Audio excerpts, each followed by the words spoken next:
what did you see this year? Like, was there Ugh. anything crazy? I mean, revenue cycle wise, not otherwise, but revenue cycle wise, insurance wise, how do you think the year went? And what are your thoughts like as you wrap up? Okay, as I wrap up, we kind of talked about this off air, what I've seen. And I feel like insurances, it's getting harder and harder to get the claim to them. Mm. And I feel like it's a battlefield out there. Dental insurance incoming. Dropping the response.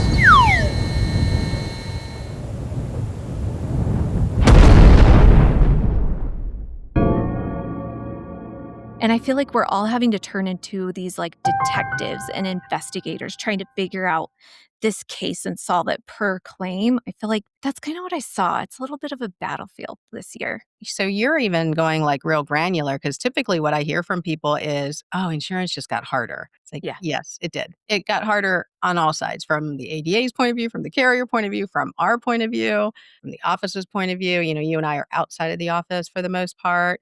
But you're saying it's hard to get the claim to the carrier for a lot of different reasons. Is it the clearinghouse? Is it the you're not getting what you need? Like, why is that difficult? I mean, how are you staying on top of that? Well, so I feel like the payer requirements change often as far as documentation and how they're expecting the claim to go through.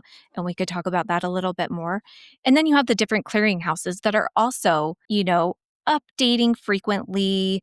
Their system changes frequently. So I feel like Mhm. you're always having to keep on task. And so part of what I'm trying to talk about here today is how to do it, how to keep up with the nuances, how to create systems Yeah. so you can, and just kind of how to do the detective work yourself.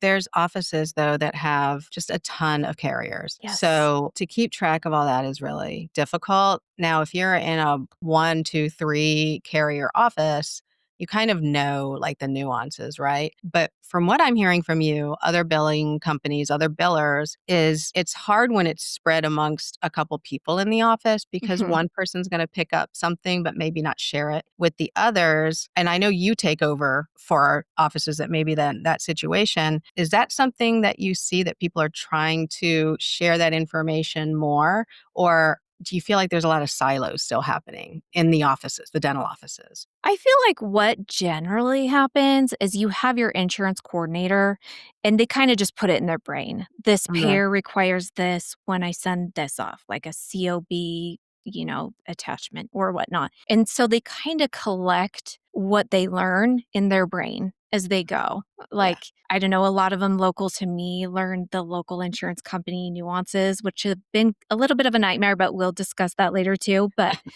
they kind of just put it in their brain, like been doing it, they collect information. But what happens is that insurance coordinator may not be there forever.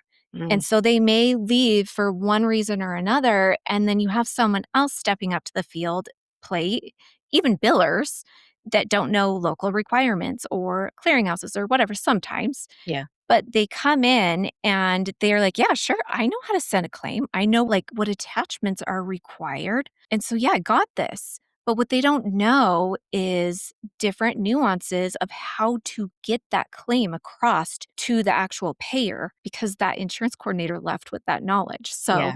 Yeah. yeah, I wanted to talk about systems that we can put in place to avoid that situation. Would you like to hear more? Follow the link for the full episode.